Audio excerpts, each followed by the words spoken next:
ക്രിസ്തുവിനായി, പ്രവർത്തിച്ചാൽ ക്രിസ്തുവിനായി, മരിച്ചാൽ ക്രിസ്തുവിനായി.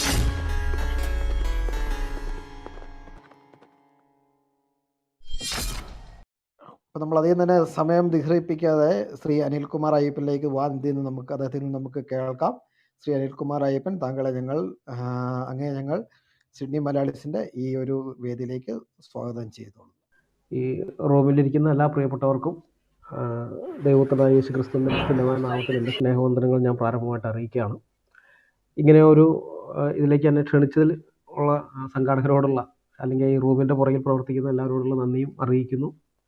ഈ വിഷയം ഇത് എല്ലാവരും, മുസ്ലിങ്ങളടക്കം എല്ലാവരും അറിഞ്ഞിരിക്കേണ്ടുന്ന ഒരു കാര്യമാണ്. കാരണം നമ്മുടെ നാട്ടിലേക്കുള്ള സാധാരണക്കാരായ മുസ്ലിങ്ങൾ അവരൊന്നും ഇതിനെക്കുറിച്ച് ബോധവാന്മാരല്ല. ഒരു മതം മാത്രമായിട്ട്, ഇസ്ലാം തങ്ങളുടെ മതമാണ്, തങ്ങൾ വിശ്വസിക്കുന്ന ദൈവം എന്നുള്ള നിലയിൽ അവരതിനെ കാണുന്നു, അങ്ങനെ പോകുന്നു. എന്നാൽ ഇതിനെക്കുറിച്ച് കൃത്യമായി മനസ്സിലാക്കി വെച്ചിരിക്കുന്ന ഇവരുടെ ഈ പണ്ഡിത സമൂഹം അവരാണ് എപ്പോഴും, അവർ ആകെ ഒരു 5% എങ്ങാനും വരുള്ളായിരിക്കും. പക്ഷെ ആ 5% എപ്പോഴും ഈ 95% നിയന്ത്രിക്കുന്നത്.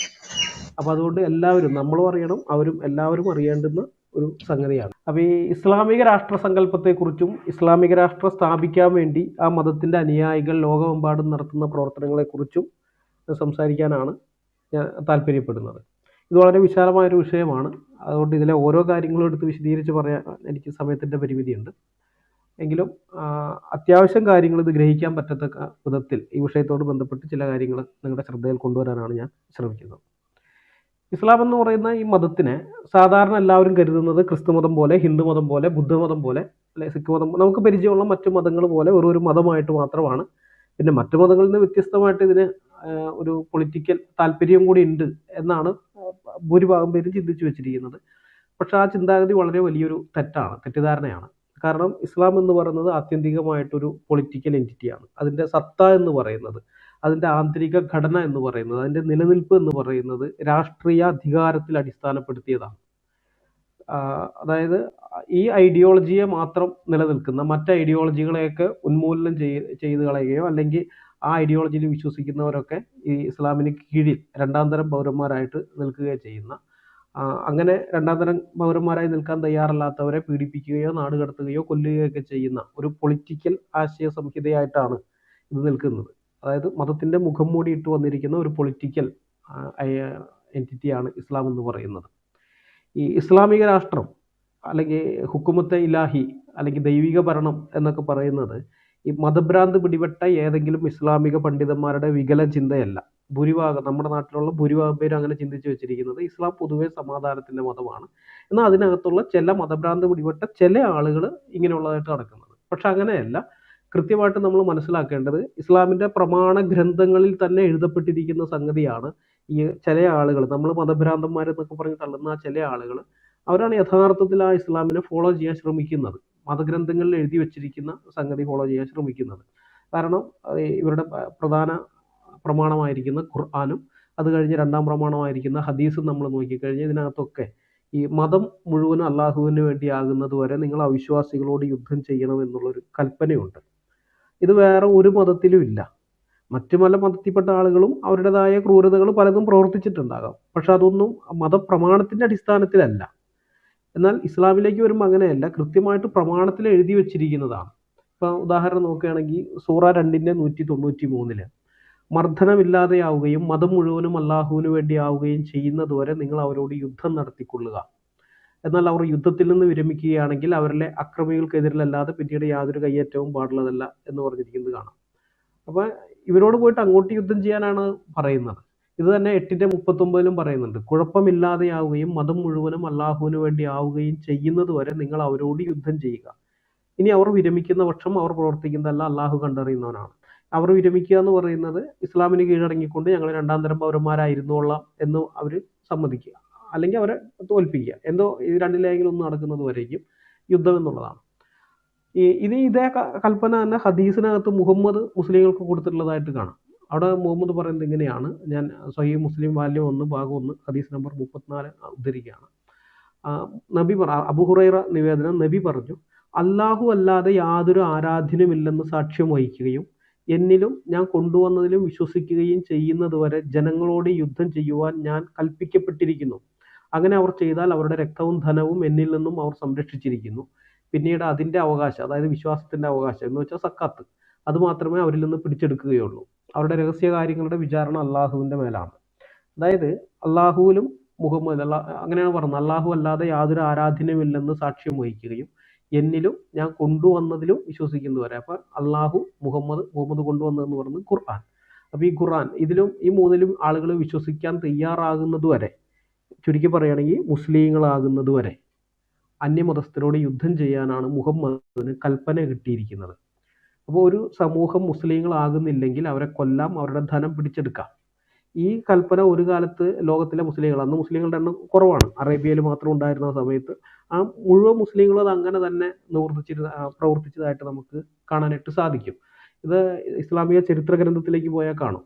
പ്രബല ഇസ്ലാമിക ചരിത്രകാരനായ മുഹമ്മദ് ബിൻ ജരീർ അൽ തബരി എന്ന് പറയുന്ന ആളുണ്ട്. അൽ തബരി എന്ന് ചുരുക്കപ്പേരി പറഞ്ഞത്. അപ്പോൾ ഈ തബരിയുടെ ദ ഹിസ്റ്ററി ഓഫ് അൽ തബരി എന്ന് പറയുന്ന അദ്ദേഹത്തിൻ്റെ ഒരു ബൃഹത് ഗ്രന്ഥ സംഹിതയുണ്ട്, വലിയൊരു പുസ്തകമാണ്, അത് കുറേ വോളിയങ്ങളുണ്ട്. അപ്പോൾ അതിൻ്റെ 9ാമത്തെ volume, the last years of the prophet എന്ന് പറയുന്ന 9ാമത്തെ വോളിയത്തിൻ്റെ 69ാമത്തെ പേജിൽ ഈ മുഹമ്മദിനോട് കൂടെ ഉണ്ടായിരുന്ന കമ്പാനിയൻസ്, സ്വഹാബിമാരെന്ന് പറയും, മുഹമ്മദിനോട് കൂടെ നടന്ന ആളുകൾ, ഈ സ്വഹാബികളുടെ അവകാശവാദം തബരി രേഖപ്പെടുത്തി വച്ചിരിക്കുന്നത് ഇങ്ങനെയാണ്: വംശപരമ്പരയിൽ അറബികൾ ഏറ്റവും ശ്രേഷ്ഠരായ ആളുകളാണ്, ഏറ്റവും പ്രമുഖരും പ്രവൃത്തികളിൽ ഏറ്റവും മികച്ചവരുമാണ്. പ്രവാചകന്റെ വിളിയോട് ഏറ്റവും ആദ്യം പ്രതികരിച്ചത് ഞങ്ങളായിരുന്നു. ഞങ്ങൾ അള്ളാഹുവിൻ്റെ സഹായികളും അവൻ്റെ റസൂലിൻ്റെ വസീറുകളുമാണ്. അള്ളാഹുവിൽ വിശ്വസിക്കുന്നത് വരെ ഞങ്ങൾ ജനങ്ങളോട് യുദ്ധം ചെയ്യുന്നു. ശ്രദ്ധിക്കണേ, അള്ളാഹുവിൽ വിശ്വസിക്കുന്നത് വരെ ഞങ്ങൾ ജനങ്ങളോട് യുദ്ധം ചെയ്യുന്നു. അള്ളാഹുവിലും അവൻ്റെ റസൂലിലും വിശ്വസിക്കുന്നവൻ തൻ്റെ ജീവനും സ്വത്തും ഞങ്ങളിൽ നിന്ന് സംരക്ഷിച്ചിരിക്കുന്നു. ഒരുവൻ വിശ്വസിക്കുന്നില്ലെങ്കിൽ അള്ളാഹുവിൻ്റെ മാർഗത്തിൽ ഞങ്ങൾ അവനോട് എന്നേക്കും പോരാടും. അവനെ കൊല്ലുന്നത് ഞങ്ങൾക്ക് ഒരു ചെറിയ കാര്യമാണ്. The history of Al Tabari, volume 9, the last years of the prophet, page 69. ഈ മുഹമ്മദും ഖുർആനും ഒക്കെ കൽപ്പിച്ചിരിക്കുന്ന കാര്യമാണ് ഈ സ്വഹാബിമാർ, മുഹമ്മദിൻ്റെ കൂടെ ഉണ്ടായിരുന്ന ആൾക്കാർ പ്രാക്ടിക്കലാക്കിയത്. അതുകൊണ്ടാണ് അവർ പറയുന്നത് അള്ളാഹുവിൽ വിശ്വസിക്കാത്തവരോട് ഞങ്ങൾ യുദ്ധം ചെയ്യും, അവനെ കൊല്ലുന്നത് ഞങ്ങൾക്ക് ചെറിയൊരു കാര്യമാണെന്ന്.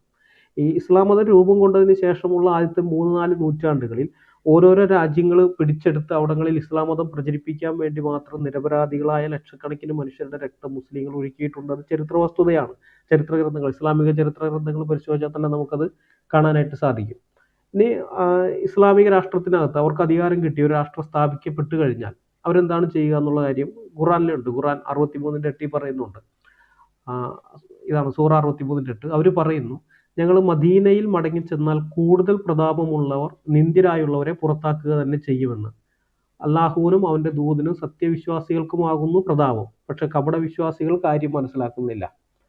അപ്പോൾ ഇവിടെ അള്ളാഹു പറയാണ്, ഖുറാൻ്റെ അകത്ത് പറയാണ്, അള്ളാഹുവിനും അവൻ്റെ ദൂതനും സത്യവിശ്വാസികൾ എന്ന് വെച്ച് കഴിഞ്ഞാൽ അള്ളാഹുവിനും മുഹമ്മദിനും പിന്നെ മുസ്ലിങ്ങൾക്ക്, ഇവർക്കാണ് പ്രതാപം. അവർ ആ പ്രതാപമുള്ളവർ നിന്ദ്യരായുള്ള, അതായത് ഇസ്ലാമിൽ വിശ്വസിക്കാത്തവരെയൊക്കെ ബഹുദൈവ വിശ്വാസികൾ, അശുദ്ധരും നികൃഷ്ടരും ഒക്കെ ആയിട്ടാണ് പറയുന്നത്. യഹൂദനെയും ക്രിസ്ത്യാനിയൊക്കെ അങ്ങനെയാണ് പറയുന്നത്. അപ്പോൾ അങ്ങനെയുള്ളവരെയൊക്കെ അവിടെ നിന്ന് പുറത്താക്കും എന്നാണ് പറയുന്നത്. ഇത് നമ്മൾ നോക്കിക്കഴിഞ്ഞാൽ ഇസ്ലാമിൻ്റെ എവിടെയൊക്കെ ചെന്നിട്ടുണ്ടോ അവിടെയൊക്കെ ഇതേ ഇത് കാണിക്കുക. അതായത് 3 ഓപ്ഷൻ അവർ വയ്ക്കും. ഒന്നുകിൽ ഇസ്ലാം മതം സ്വീകരിക്കുക, മുസ്ലിങ്ങളായി തീരുക. അതിന് തയ്യാറില്ലാന്നുണ്ടെങ്കിൽ നിങ്ങൾ ജിസിയ കൊടുത്ത് 2ാം തരം പൗരന്മാരായി ജീവിക്കുക. ഇനി ഇതിനും തയ്യാറില്ലാന്നുണ്ടെങ്കിൽ നിങ്ങൾ നാട് വിട്ടു പോവുക. ഇതാണ് ഇസ്ലാമിക് സ്റ്റേറ്റിന് അധികാരം കിട്ടിയപ്പോൾ, IS-ന് അധികാരം കിട്ടിക്കഴിഞ്ഞപ്പോൾ മൊസൂളിലും തിക്രത്തിലുമുള്ള ക്രിസ്ത്യാനികളോട് അവർ ഏതാണ്ട് ഒരു 1-ാം നൂറ്റാണ്ട്, AD 1-ാം നൂറ്റാണ്ട് മുതലേ അവിടെ ആ ഭാഗത്ത് ക്രൈസ്തവ സാന്നിധ്യം ഉള്ളതാണ്. അവർ അവിടെ വസിച്ചു വരുന്നത് തലമുറകളായിട്ട്. പക്ഷെ ഇവർക്ക് അധികാരം കിട്ടിക്കഴിഞ്ഞപ്പോൾ ഈ തിക്രത്തും മുസൂൾ എന്നൊക്കെ പറയുന്നത് ബൈബിളിൽ പറയുന്ന യോന പ്രവാചകൻ എന്ന് പറയുന്ന ഒരു പുസ്തകമുണ്ട് യോനയുടെ. അതിൽ നിനവേ എന്ന് പറയുന്ന നഗരമൊക്കെ ഈ മൊസൂളാണ്. അപ്പോൾ ഇവിടെയുള്ളവരോട് പറഞ്ഞു, നിങ്ങൾ ജിസിയ എന്ന് 2ാം തരം പൗരന്മാരായിരിക്കുക, അല്ലെങ്കിൽ നാട് വിട്ടു പോകാൻ പറഞ്ഞു. അവർ നാട് വിട്ടുപോയി, വേറെ നിവൃത്തിയില്ല. ആ 2000 വർഷത്തോളമായിട്ട് അവർ തലമുറയായിട്ട് പാർത്തു വന്ന പ്രദേശം വിട്ട് അവർ പോകേണ്ടി വന്നു. അത് മുഹമ്മദ് കാണിച്ചു കൊടുത്തൊരു മാതൃകയാണത്. ഇങ്ങനെ ഉള്ള ആളുകളെ ഒന്നുകിൽ പുറത്താക്കുക, ഇസ്ലാമിക ഇതിനകത്തുനിന്ന് പുറത്താക്കുക, അല്ലെങ്കിൽ 2ാം കിട പൗരന്മാരായി നിർത്തുക എന്നുള്ളത്. മുഹമ്മദ് ഹദീസ് അത് ഞാൻ വായിക്കാം. സ്വഹീഹ് മുസ്ലിം വാല്യം 2 ഭാഗം 32, ഹദീസ് നമ്പർ 63. സുന്ന.com 1767 ഹദീസായിട്ട് ഉണ്ട്. ജാബിർ ഇബ്നു അബ്ദുള്ള നിവേദനം, ഉമർ എന്നോട് പറഞ്ഞു, നബി പറയുന്നത് അദ്ദേഹം കേൾക്കുകയുണ്ടായി, തീർച്ചയായും അറേബ്യൻ ഉപദ്വീപിൽ നിന്ന് ജൂതരെയും ക്രൈസ്തവരെയും ഞാൻ നാട് കടത്തുക തന്നെ ചെയ്യും. മുസ്ലിമിനെ അല്ലാതെ അവിടെ താമസിക്കാൻ വിടുകയില്ല. അപ്പോൾ ആ അറേബ്യൻ ഉപദ്വീപിൽ ഈ യഹൂദന്മാർ, ക്രൈസ്തവരെക്കാളും മുമ്പേ യഹൂദന്മാർ അവിടെയുണ്ട്. പിന്നെ ക്രൈസ്തവരും കുറഞ്ഞത് 5 നൂറ്റാണ്ടായിട്ടുണ്ട് അവിടെ. പക്ഷെ മുഹമ്മദ് പറയാണ്, മുഹമ്മദ് സ്ഥാപിച്ച ഈ മതത്തിൽ വിശ്വസിക്കാൻ അവർ തയ്യാറായില്ല എന്നുള്ള ഒറ്റ കാരണം കൊണ്ട് അവരവിടെ നിന്ന് നാട് കടത്തുകയാണ്, അവിടെ താമസിക്കാൻ വിടുകയില്ല. ഇനി ഇത് സുനാനു തിർമിതി എന്ന് പറയുന്ന മറ്റൊരു ഹദീസ് ഗ്രന്ഥമുണ്ട്. അതിനകത്ത് നമ്മൾ കാണുന്ന അധ്യായം 19 ഹദീസ് നമ്പർ 1606 ഉമർ ഇബ്നുൽ ഖത്താബിൽ നിന്ന് അള്ളാഹുവിൻ്റെ പ്രവാചകൻ പറഞ്ഞു, ഞാൻ ജീവിച്ചിരിക്കുമെങ്കിൽ അള്ളാഹു തുണച്ചാൽ യഹൂദകളെയും ക്രിസ്ത്യാനികളെയും അറേബ്യൻ അർദ്ധദ്വീപിൽ നിന്ന് ഞാൻ പുറത്താക്കുക തന്നെ ചെയ്യും. ഇത് വീണ്ടും അടുത്തത് 1607 ഹദീസ് സുനാൻ തിർമിതി തന്നെ. ജാബിറിൽ നിന്ന് നബി പറഞ്ഞു കേട്ടതായി ഉമർ ഇബ്നുൽ ഖത്താബ് എന്നോട് പറഞ്ഞു, യഹൂദികളെയും ക്രിസ്ത്യാനികളെയും അറേബ്യൻ അർദ്ധദ്വീപിൽ നിന്ന് ഞാൻ പുറത്താക്കുക തന്നെ ചെയ്യും. മുസ്ലിം അല്ലാത്ത ഒരാളും അവിടെ അവശേഷിക്കുകയില്ല. യഹൂദന്മാരെയും ക്രിസ്ത്യാനികളെയും ഒക്കെ ഈ അറേബ്യൻ ഉപഭൂഖണ്ഡത്തിൽ നിന്ന്, അറേബ്യൻ പെനിൻസുലയിൽ നിന്ന് നാട് കടത്തണം എന്നുള്ള മുഹമ്മദിന്റെ ആഗ്രഹം സാധിച്ചു കാണാൻ മുഹമ്മദിന് പറ്റിയില്ല. അതിനു മുമ്പ് അദ്ദേഹം മരിച്ചുപോയി. എന്നാൽ പിന്നീട് അധികാരത്തിലെത്തിയ മുഹമ്മദിന്റെ അമ്മായപ്പൻ ഉമർ, രണ്ടാമത്തെ ഖലീഫ ഉമർ എന്ത് ചെയ്തു? ഈ ക്രിസ്ത്യാനികളെ യഹൂദന്മാരെ അവിടെ നാട് കടത്തി. ഞാൻ ആ ഹദീസ് വായിക്കാം. സഹീഹ് ബുഖാരി അധ്യായം 41 ഹദീസ് നമ്പർ 1047. ഇത് CN അഹമ്മദ് മൗലവിയുടെ തർജ്ജമയാണ്. ഇബ്നു ഉമർ പറയുന്നു, ഹിജാസിന്റെ മണ്ണിൽ നിന്ന് ജൂതന്മാരെയും ക്രിസ്ത്യാനികളെയും ഉമർ നാട് കടത്തി. ഖൈബർ കീഴടക്കിയപ്പോൾ ജൂതന്മാരെ അവിടെ നിന്ന് നാട് കടത്താൻ തിരുമേനി ഉദ്ദേശിച്ചിരുന്നു. തിരുമേനി ജയിച്ചടക്കിയപ്പോൾ ഭൂമി അള്ളാഹുവിൻ്റെതും അവൻ്റെ ദൂതൻ്റെതും മുസ്ലിങ്ങളുടേതുമായി തീർന്നു. തിരുമേനി ജൂതന്മാരെ പുറത്താക്കാൻ ആലോചിച്ചപ്പോൾ ആ ഭൂമി തങ്ങൾക്ക് തന്നെ ഉൽപ്പന്നത്തിന്റെ പകുതി പാട്ടം നിശ്ചയിച്ച് വിട്ടുതരണമെന്നും അവിടെ തന്നെ താമസിക്കാൻ അനുവദിക്കണമെന്നും ജൂതന്മാർ അപേക്ഷിച്ചു. നാം ഉദ്ദേശിക്കുന്ന കാലം വരേക്കും ഈ വ്യവസ്ഥയിന്മേൽ നിങ്ങൾക്കിവിടെ താമസിക്കാമെന്ന് തിരുമേനി അരുളി. പിന്നീട് തൈമ, അരിയ എന്നീ സ്ഥലങ്ങളിലേക്ക് ഉമർ നാട് കടത്തും വരെ അവരവിടെ താമസിച്ചു. ഈ ഹിജാസിന്റെ മണ്ണിൽ നിന്ന് ഈ ജൂതന്മാരെയും ക്രിസ്ത്യാനികളെയും ഉമർ നാട് കടത്തിയ ചരിത്രമാണ് ഇപ്പോൾ വായിച്ചു കേട്ടത്. ഏതാണ്ട് 1400 കൊല്ലങ്ങളായി അവിടേക്ക് പിന്നെ അമുസ്ലിങ്ങൾക്ക് പ്രവേശനം കിട്ടിയിട്ടേ ഇല്ല. ഈ പറയുന്ന ഈ മദീന എന്ന് പറയുന്നത് യഥാർത്ഥത്തിൽ യഹൂദന്മാരുടെ സ്ഥലമാണ്. യാത്രിബ് എന്നാണ് അതിൻ്റെ പഴയ പേര്. അത് യഹൂദ സെറ്റിൽമെന്റ് ആയിരുന്നു. അവിടെ ഇഷ്ടംപോലെ യഹൂദ കോളനികൾ ഉണ്ടായിരുന്നു. പക്ഷേ അവിടേക്ക് മുഹമ്മദ് അഭയാർത്ഥിയായിട്ട് ചെന്ന് പിന്നെ അവരെ അവിടെ നിന്ന് പുറത്താക്കുകയാണ്. അവിടെ ഉണ്ടായിരുന്ന ക്രിസ്ത്യാനികളെ യഹൂദന്മാരെയൊക്കെ പുറത്താക്കി. പിന്നെ തിരിച്ച് ഇതുവരേക്കും അവർക്ക് പ്രവേശനം കിട്ടിയിട്ടില്ല. ഇപ്പോഴും ഈ മക്കയിലേക്കും മദീനയിലേക്കുമുള്ള റോഡുകളിൽ ഓൺലി ഫോർ മുസ്ലിംസ് എന്നുള്ള സൈൻ ബോർഡുകളുണ്ട് റോഡിൽ. അത് മുസ്ലിംസിന് മാത്രമേ ആ വഴി സഞ്ചരിക്കാൻ പറ്റുള്ളൂ. മുസ്ലിങ്ങൾക്ക് അവിടേക്ക് പ്രവേശനമില്ലാത്ത വിധം. അപ്പോൾ മുഹമ്മദ് അത് കൃത്യമായിട്ട് പറഞ്ഞിരുന്നു, മുസ്ലിമിനെ അല്ലാതെ വേറെ ആരെയും ഞാൻ ഇവിടെ താമസിക്കാൻ സമ്മതിക്കില്ല എന്ന് മുഹമ്മദ് പറഞ്ഞു. അത് ഇപ്പോഴും അക്ഷരാർത്ഥത്തിൽ തന്നെ അവർ നടപ്പാക്കുകയാണ്. അപ്പോൾ ഈ ഇസ്ലാമിക് സ്റ്റേറ്റ് മൊസൂളിലും തിക്രത്തിലും ഉണ്ടായിരുന്ന ക്രിസ്ത്യാനികളെ നാട് കടത്തിയത്, അതുപോലെ കാശ്മീരിലെ മുസ്ലിങ്ങൾ 1980-90കളിൽ കാശ്മീരി പണ്ഡിറ്റുകളെ നാട് കടത്തിയതൊക്കെ ഈ ഇസ്ലാമിക രാഷ്ട്ര സങ്കല്പത്തിൽ അമുസ്ലിങ്ങൾക്ക് ഇടമില്ല എന്നുള്ള തത്വത്തിന്റെ പുറത്താണ്. കാശ്മീർ പൂർണ്ണമായിട്ടും ഒരു ഇസ്ലാമിക രാഷ്ട്രമായിരുന്നെങ്കിൽ ഒരുപക്ഷെ പണ്ഡിറ്റുകൾക്ക് നാട് വിട്ടു പോകേണ്ടി വരില്ലായിരുന്നു. അവർക്ക് ജിസിയ കൊടുത്ത് 2ാം തരം പൗരന്മാരായി ജീവിക്കാൻ മനസ്സുള്ള പണ്ഡിറ്റുകൾക്ക് അവിടെ തന്നെ താമസിക്കാമായിരുന്നു. കാരണം ഈ മുസൂളും തിക്രിത്തും ഒക്കെ തങ്ങളുടെ കൈവശം വന്നു ചേർന്നപ്പോൾ ഇസ്ലാമിക് സ്റ്റേറ്റ് അവിടെയുള്ള ക്രിസ്ത്യാനികളോട് ജസിയ നൽകിക്കൊണ്ട് ഇവിടെ താമസിക്കുക അല്ലെങ്കിൽ നാട് വിട്ടു പോകാനാണ് ആവശ്യപ്പെട്ടത്. എന്നാൽ കാശ്മീരിലുള്ള മുസ്ലിങ്ങൾ അങ്ങനെയല്ല പണ്ഡിറ്റുകളോട് പറഞ്ഞത്, താഴ്വര വിട്ടു പോകാനാണ്. അതിന്റെ കാരണം എന്ന് പറയുന്നത് കാശ്മീർ ഒരു ഇന്ത്യൻ സംസ്ഥാനമാണ്. ഇന്ത്യൻ സൈനികർ എപ്പോൾ വേണമെങ്കിലും വരാം. ഇവർ അവിടെ ജസിയ വിരിച്ച് പണ്ഡിറ്റുകളെ അവിടെ തന്നെ താമസിക്കാൻ സമ്മതിക്കുകയാണെന്ന് വെച്ചു. ഇവരിൽ നിന്ന് ജസിയ വിരിക്കുന്നത് മാത്രമേ ഉള്ളൂ. അവിടെ തന്നെ താമസിക്കാൻ അനുവദിച്ച എപ്പോഴെങ്കിലും ഇന്ത്യൻ ആർമി അവിടെ അത് ഈ ജസിയ വിരിച്ചുകൊണ്ടിരിക്കുന്നവന്മാരെയൊക്കെ കൊന്നതൊക്കെ കഴിഞ്ഞ് കഴിഞ്ഞാൽ വീണ്ടും പണ്ഡിറ്റുകൾ അവിടെ ജസിയ ഒന്നും കൊടുക്കാതെ ആ പഴയ രീതിയിൽ തന്നെ അവർ ജീവിക്കാൻ സാധ്യതയുണ്ട്. അപ്പോൾ അങ്ങനെ ഒരു അവസ്ഥ ഉണ്ടാകാതിരിക്കാനാണ് അവർ പറയുന്നത്. 1990 ജനുവരി 3-ാം വാരത്തിൽ കാശ്മീരിലെ പള്ളികളിലെ ഉച്ചഭാഷണികളിലൂടെ, അതായത് ഇന്നൊക്കെ നമ്മുടെയൊക്കെ പള്ളികളിൽ നമ്മുടെ അടുത്തൊക്കെയുള്ള മുസ്ലിം പള്ളികളിൽ നമ്മൾ കേൾക്കുന്നത് ബാങ്ക് കൊടുക്കുന്നത്, 5 നേരം നിസ്കാരത്തിന് ബാങ്ക് കൊടുക്കുന്നത്, ആ ബാങ്ക് കൊടുക്കുന്ന അത്തരം ഉച്ചഭാഷണികളിലൂടെ അനൗൺസ് ചെയ്തുകൊണ്ടിരുന്നത് ബാങ്കായിരുന്നില്ല, കാശ്മീരി ഇവിടെയുള്ള പണ്ഡിറ്റ് പുരുഷന്മാർ താഴ്വര വിട്ട് ഓടിപ്പോകണമെന്നുള്ളതായിരുന്നു. പുരുഷന്മാർ മാത്രം, സ്ത്രീകളെയൊക്കെ അവിടെ നിർത്തി, സ്ത്രീകളെയും കുട്ടികളെയും അവിടെ നിർത്തി അവരുടെ മറ്റെല്ലാം വസ്തുവകളെല്ലാം ഉപേക്ഷിച്ച് അവർ ഓടിപ്പോകണമെന്നുള്ളതാണ് ഈ അനൗൺസ്മെന്റ് നടന്നുകൊണ്ടിരുന്നത്. 1990 മുതൽ 4 ലക്ഷത്തിലധികം കാശ്മീരി ഹിന്ദുക്കളാണ് കാശ്മീരിൽ നിന്ന് ഇന്ത്യയുടെ പല ഭാഗങ്ങളിലേക്ക് പലായനം ചെയ്തത്. അപ്പോൾ അമുസ്ലിങ്ങളെ ഭയപ്പെടുത്തി അവരുടെ മേൽ ആധിപത്യം സ്ഥാപിക്കുകയും അവരുടെ പ്രദേശങ്ങൾ കീഴടക്കുകയും അവരുടെ സ്വത്തുക്കൾ കൊള്ളയടിക്കുകയും ചെയ്യുക എന്നൊക്കെയുള്ളത് മുഹമ്മദിൻ്റെ കാലം മുതലേയുള്ള മുസ്ലിങ്ങളുടെ ഒരു ചര്യയാണ്. ഒരു ഇസ്ലാമിക രാഷ്ട്രം സ്ഥാപിക്കപ്പെട്ട് കഴിഞ്ഞാൽ ആ ഇസ്ലാമിക രാഷ്ട്രത്തിലുള്ള മുസ്ലിങ്ങൾക്ക് ഭൂമിയിലുള്ള അമുസ്ലിം രാജ്യങ്ങളുടെ ഖജനാവുകളെല്ലാം കൊള്ളയടിക്കാനുള്ള അനുവാദം അള്ളാഹു തങ്ങൾക്ക് നൽകിയിട്ടുണ്ടെന്നാണ് ഇസ്ലാമിക വിശ്വാസം. ഇതൊന്നും സാധാരണ നമ്മുടെ നാട്ടിലെ സാധാരണ മുസ്ലിങ്ങൾക്ക് അറിയില്ല കേട്ടോ. അവരതിന് കുറ്റപ്പെടുത്തുന്നതിൽ അർത്ഥമില്ല. കാരണം ഇതൊക്കെ പണ്ഡിതന്മാർക്കറിയാം. അവർ അനുകൂല സാഹചര്യം വരുമ്പോൾ അത് ഉപയോഗിക്കും. അനുകൂല സാഹചര്യം വരുന്നതുവരേക്കും അവർ കാത്തിരിക്കും. ചിലപ്പോൾ തലമുറകൾ പലത് കഴിയുന്നവരേക്കും കാത്തിരുന്നു വരും. പക്ഷെ അനുകൂല സാഹചര്യം എപ്പോഴുണ്ടാവുന്നു അപ്പോൾ ഇത്തരം ഹദീസുകളൊക്കെ മുസ്ലിങ്ങളെ പഠിപ്പിച്ചിട്ട് നമ്മൾ ഇങ്ങനെയാണ് ചെയ്യേണ്ടതെന്ന് അവരെ പ്രബോധിപ്പിക്കും. അതുവരെ ഇതൊന്നും പറയില്ല. അപ്പം ഇന്നത്തെ കാലത്ത് നമ്മുടെ നാട്ടിലെ സാധാരണ മുസ്ലിങ്ങളൊക്കെ അറിയണമെന്നില്ല. അപ്പം ഇങ്ങനെ ഈ മറ്റുള്ളവരുടെ ഖജനാവുകളൊക്കെ കൊള്ളയടിക്കാനുള്ള അനുവാദം അല്ലാഹു തങ്ങൾക്ക് തന്നിട്ടുണ്ടെന്നുള്ളത് ഇവരുടെ ആ വിശ്വാസത്തിന് ആധാരമായിരിക്കുന്നത് മുഹമ്മദ് കണ്ടു എന്ന് പറയപ്പെടുന്ന ഒരു സ്വപ്നമാണ്. ആ ഹദീസ് ഞാൻ വായിക്കാം. അബൂ ഹുറൈറ പറയുന്നു, തിരുമേനി അരുളി, ഉന്നത തത്വങ്ങൾ ഉൾക്കൊള്ളുന്ന വാക്യങ്ങളോട് കൂടിയാണ് അള്ളാഹു എന്നെ അയച്ചിരിക്കുന്നത്. അപ്രകാരം തന്നെ ശത്രുഹൃദയങ്ങളിൽ മുസ്ലിങ്ങളെക്കുറിച്ച് ഉടലെടുത്ത ഭയം എനിക്ക് സഹായകമായി തീർന്നിട്ടുമുണ്ട്. ഞാൻ ഒരിക്കൽ ഉറങ്ങിക്കിടക്കുമ്പോൾ ഭൂലോകത്തെ ഖജനാവുകളുടെ എല്ലാം താക്കോലുകൾ ഒരാൾ കൊണ്ടുവന്ന് എൻ്റെ കയ്യിൽ തന്നു. അബൂ ഹുറൈറ തുറന്നു പറയുകയാണ്, തിരുമേനി പോയിക്കഴിഞ്ഞു എന്ന് വെച്ചാൽ മുഹമ്മദ് മരിച്ചു കഴിഞ്ഞു. മുഹമ്മദിന്റെ മരണശേഷമാണ് അബൂ ഹുറൈറ ഈ ഹദീസ് പറയുന്നത്. തിരുമേനി പോയിക്കഴിഞ്ഞു, ഇപ്പോൾ നിങ്ങൾ ആ ഖജനാവുകളിൽ നിന്നും ധനം വാരിയെടുത്തുകൊണ്ടിരിക്കുകയാണ്. സഹീഹ് ബുഖാരി അധ്യായം 58 ഹദീസ് നമ്പർ 1241. ഇപ്പൊ നിങ്ങൾ ആ ഖജനാവുകളിൽ നിന്നും ധനം വാരിയെടുത്തുകൊണ്ടിരിക്കുന്നു പറയുന്നത് ഖലീഫമാരുടെ കാലത്ത് അബൂബക്കറിന്റെ ഇത് കഴിഞ്ഞല്ല. അബൂബക്കർ പിന്നെ അറേബ്യക്കകത്ത് മാത്രമാണ് ചെയ്തിരുന്നത്. ഉമറിന്റെ കാലം മുതൽ, രണ്ടാമത്തെ ഖലീഫ ഉമറിന്റെ കാലം മുതൽ അദ്ദേഹം ആണ് ആദ്യമായിട്ട് ഇന്ത്യയിലേക്ക് ഒരു സൈന്യത്തെ അയക്കുന്നത്. നമ്മുടെ ഇന്ത്യനെ ആക്രമിക്കാം. കേവലം മുഹമ്മദ് മരിച്ച് 5 കൊല്ലം തികയുന്നതിന് മുമ്പേ തന്നെ ഇന്ത്യയെ ആക്രമിക്കാൻ മീൻസ് കൊള്ളയടിക്കാൻ ഇവിടെ കപ്പൽ വന്നിരുന്നു. 3 കപ്പലുകൾ ഇന്ത്യയിലേക്ക് അയച്ചു. ഒന്ന് ബോംബെക്ക് അടുത്ത് താനയിൽ ആണ് വരുന്നത്. അവിടെ നിന്ന് കുറച്ച് ആൾക്കാരെയൊക്കെ പിടിച്ചടിമകളാക്കി കൊണ്ടുപോവുകയും ചെയ്തു, കൊള്ളയടിക്കുകയൊക്കെ ചെയ്തു. പിന്നെ അതുപോലെ തന്നെ അദ്ദേഹം റോമിനെ ആക്രമിക്കാൻ സൈന്യത്തെ അയക്കുന്നുണ്ട്. പിന്നെ ഈജിപ്തിനെ ആക്രമിക്കാൻ സൈന്യത്തെ അയക്കുന്നു, സിറിയനെ ആക്രമിക്കാൻ സൈന്യത്തെ അയക്കുന്നുണ്ട്, ഇസ്രായേലിനെ ആക്രമിക്കാൻ അയക്കുന്നുണ്ട്. ഇങ്ങനെ ചുറ്റുപാടുള്ള ആക്രമിക്കുകയും ഇതിനൊക്കെ ഇവരുടെ കീഴിലേക്ക് കൊണ്ടുവരികയും അവിടെ നിന്ന് കൊള്ളയടിച്ച് കിട്ടുന്ന ധനം മുഴുവൻ മദീനയിലേക്ക് വന്നുകൊണ്ടിരിക്കുകയും ചെയ്യുന്ന ആ ഒരു സന്ദർഭത്തിലാണ് അബൂ ഹുറൈറ ഈ ഹദീസ് പറയുന്നത്. അതായത് മുഹമ്മദ് ഒരിക്കൽ ഉറങ്ങിക്കിടക്കുമ്പോൾ മുഹമ്മദ് പറയുന്നതായിട്ട് ഇങ്ങനെ, ഞാൻ ഒരിക്കൽ ഉറങ്ങിക്കിടക്കുമ്പോൾ ഭൂലോകത്തെ ഖജനാവുകളുടെ എല്ലാം താക്കോലുകൾ ഒരാൾ കൊണ്ടുവന്ന് എൻ്റെ കയ്യിൽ തന്നു. അബൂ ഹുറൈറ തുറന്നു പറയുകയാണ്, തിരുമേനി പൊയ്ക്കഴിഞ്ഞു, ഇപ്പോൾ നിങ്ങൾ ആ ഖജനാവുകളിൽ നിന്ന് ധനം വാരിയെടുത്തുകൊണ്ടിരിക്കുകയാണ്. ഇതൊക്കെയാണ് ഈ ഉന്നതത്വങ്ങൾ ഉൾക്കൊള്ളുന്ന ഇതോടുകൂടെയാണ്, വാക്യങ്ങളോടുകൂടിയാണ് അള്ളാഹു എന്നെ അയച്ചിരിക്കുന്നത് എന്നൊക്കെ മുഹമ്മദ് പറയുന്നത്.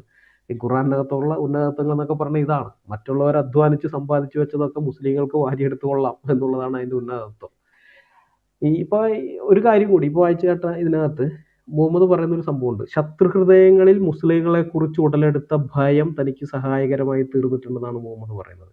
ഈ ശത്രു എന്ന് പറയുമ്പോൾ ഇസ്ലാമിനെ ആക്രമിക്കാൻ വരുന്ന ആൾക്കാരെ കുറിച്ചല്ല, ഇസ്ലാം ശത്രുപക്ഷത്ത് നിർത്തിയിരിക്കുന്ന ആൾക്കാരെ കുറിച്ചാണ് ഈ പറയുന്നത്. അതായത് യഹൂദൻ, ക്രിസ്ത്യാനി, ബഹുദൈവാരാധകൻ, വിഗ്രഹാരാധി, നിരീശ്വരവാദി, ഇസ്ലാം ഉപേക്ഷിച്ചവൻ എന്നൊക്കെ ഉള്ള ഒരു വലിയ കാറ്റഗറി ഉണ്ട്. ഇവരൊക്കെ അതായത് ചുരുക്കി പറഞ്ഞാൽ മുസ്ലിങ്ങളെ എല്ലാം ഇസ്ലാം ശത്രുപക്ഷത്താണ് നിർത്തിയിരിക്കുന്നത്. മുസ്ലിങ്ങളെ ശത്രുപക്ഷത്ത് നിർത്തിയെന്നല്ല ഞാൻ പറയുന്നത്. നമ്മുടെ നാട്ടിലെ സാധാരണ മുസ്ലിങ്ങളെ ഇതിനകത്ത് നിങ്ങൾ കുറ്റപ്പെടുത്തരുത്. അവർക്ക് ഇതിനെക്കുറിച്ച് വലിയ ധാരണയില്ല. പക്ഷെ പ്രമാണത്തിലേക്ക് പോയി കഴിയുമ്പോൾ ആ ഐഡിയോളജി മറ്റുള്ളവരെയൊക്കെ, ആ ഐഡിയോളജിയിൽ വിശ്വസിക്കാത്ത എല്ലാവരെയും ശത്രുപക്ഷത്താണ് നിർത്തിയിരിക്കുന്നത്. അപ്പോൾ അങ്ങനെയുള്ള ആളുകളെ അവരുടെയൊക്കെ ഉള്ളിൽ തന്നെക്കുറിച്ചുള്ള ഭയം ഉടലെടുത്തിരിക്കുകയാണ്. അവർ ദൂരെ എവിടെയെങ്കിലും കിടക്കുന്നവരായിരിക്കും, പക്ഷെ മുസ്ലിങ്ങളെ കുറിച്ച് കേൾക്കുമ്പോഴേ അവർ ഭയന്ന് ഉറക്കുമായിരുന്നു എന്നാണ് മുഹമ്മദ് പറയുന്നത്. അപ്പം ഇത് എത്ര ദൂരെ കിടക്കുന്ന ആളുകളാണ് മുഹമ്മദിന്റെ പേര് കേൾക്കുമ്പോൾ ഇങ്ങനെ ഭയന്ന് ഉറച്ചിരുന്നത് എന്നറിയാൻ വേറൊരു ഹദീസ് നമ്മൾ നോക്കണം. അതിങ്ങനെയാണ്. സഹീഹ് ബുഖാരി അധ്യായം 7 ഹദീസ് നമ്പർ 217 CN അഹമ്മദ് മൗലയുടെ തർജ്ജമയാണ്. ജാബിർ പറയുന്നു, തിരുമേനി അരുളി, 5 കാര്യങ്ങൾ എനിക്ക് അള്ളാഹു അനുവദിച്ചു തന്നിട്ടുണ്ട്. എനിക്ക് മുമ്പുള്ള ഒരു നബിക്കും അത് അനുവദിച്ചു കൊടുത്തിട്ടില്ല. 1 മാസം യാത്ര ചെയ്യേണ്ട ദൂരമുള്ള പ്രദേശങ്ങളിൽ താമസിക്കുന്നവർക്ക് പോലും എന്നെക്കുറിച്ച് ഭയം ജനിപ്പിച്ചു തന്നു. ഭൂമിയെ എനിക്ക് നമസ്കരിക്കാനുള്ള സ്ഥലമായും ശുചീകരിക്കാനുള്ള ഒരു വസ്തുവായും അള്ളാഹു അംഗീകരിച്ചു തന്നു. അതുകൊണ്ട് എൻ്റെ അനുയായികളിൽ ഏതെങ്കിലും ഒരാൾക്ക് നമസ്കാര സമയമെത്തിയാൽ പള്ളിയും വെള്ളം ഇല്ലെങ്കിലും അവൻ അവിടെ വെച്ച് നമസ്കരിക്കട്ടെ എന്നൊക്കെ പറയുന്നത് പിന്നെ വേറെ ഇതായിട്ട് വരികയാണ്. പക്ഷെ സ്റ്റാർട്ടിങ്ങിൽ തന്നെ പറയുന്നത് കേട്ടോ, 1 മാസം യാത്ര ചെയ്യേണ്ട ദൂരമുള്ള പ്രദേശങ്ങളിൽ താമസിക്കുന്നവർക്ക് പോലും എന്നെക്കുറിച്ച് ഭയം ജനിപ്പിച്ചു തന്നു. മുമ്പുള്ള പ്രവാചകന്മാർക്ക് ആർക്കും അനുവദിച്ചു കൊടുക്കാത്ത തനിക്ക് മാത്രമുള്ള ഒരു 5 കാര്യങ്ങൾ, പ്രത്യേകമായിട്ട് അനുവദിച്ചു തന്ന 5 കാര്യങ്ങളിൽ ഒന്നാമതായിട്ട് മുഹമ്മദ് പറയുന്നത് 1 മാസം യാത്ര ചെയ്യേണ്ടത്ര ദൂരമുള്ള പ്രദേശങ്ങളിൽ. 1 മാസം എന്ന് പറയുന്നത് നമ്മൾ നടക്കുന്ന വഴി മാത്രം എടുക്കുക, ഒട്ടകപ്പുറത്ത് പോകുന്നതൊന്നും വേണ്ട.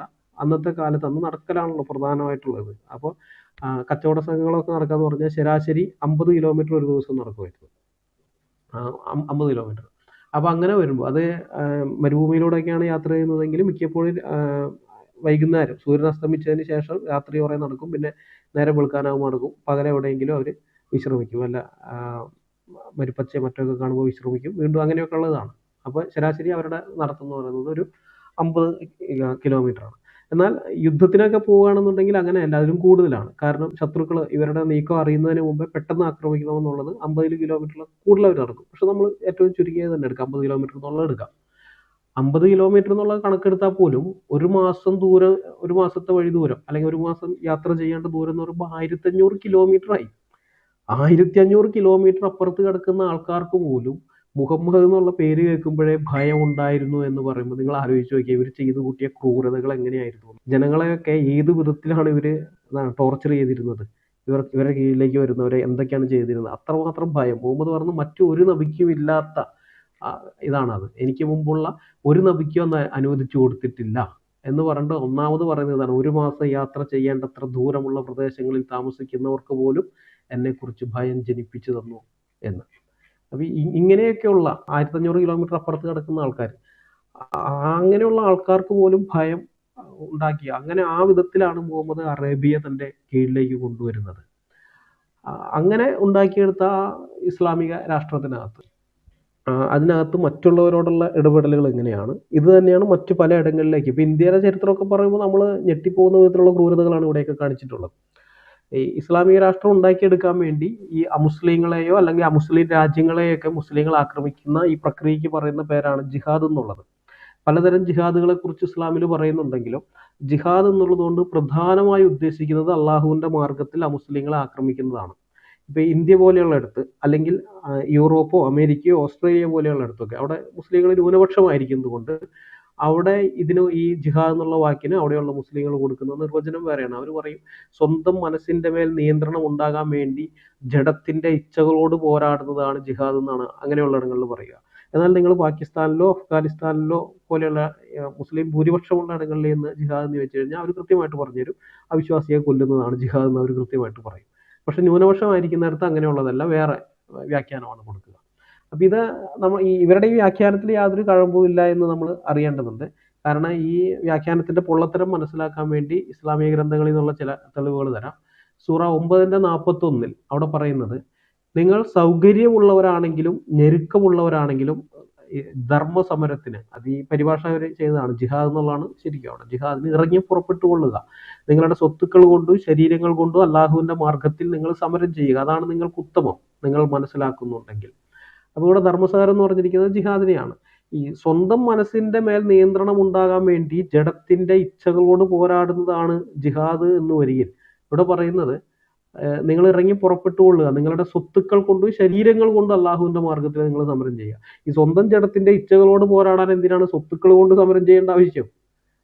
അപ്പോൾ അവിടെ കൃത്യമായിട്ട് നമുക്ക് മനസ്സിലാകുന്നുണ്ട് അത് സ്വത്തുക്കൾ എന്ന് പറയുന്നത് ജിഹാദ് ചെയ്യാൻ പോകുന്നതിൻ്റെ അതിൽ പണം ഉണ്ടാവണമെന്നില്ല. ഇപ്പോൾ നമ്മൾ പലരും പൊട്ടിത്തെറിക്കുന്നു, ബോംബ് വെച്ച് പൊട്ടിത്തെറിച്ചൊക്കെ നമ്മൾ വായിക്കുമ്പോൾ ഈ പൊട്ടിത്തെറിച്ചവന് ബോംബ് വാങ്ങാനുള്ള കാശൊന്നും ഉണ്ടാവണമെന്നില്ല. അത് എത്തിച്ചു കൊടുക്കുന്ന വേറെ ആൾക്കാരാണ്, അത് വാങ്ങി കൊടുക്കുന്ന, അത് എത്തിച്ചു കൊടുക്കുന്ന ഇതൊക്കെ വേറെ ടീമുകളാണ്. ഇതാണ് ഈ സ്വത്തുക്കൾ കൊണ്ടെന്ന് പറയുന്നത്.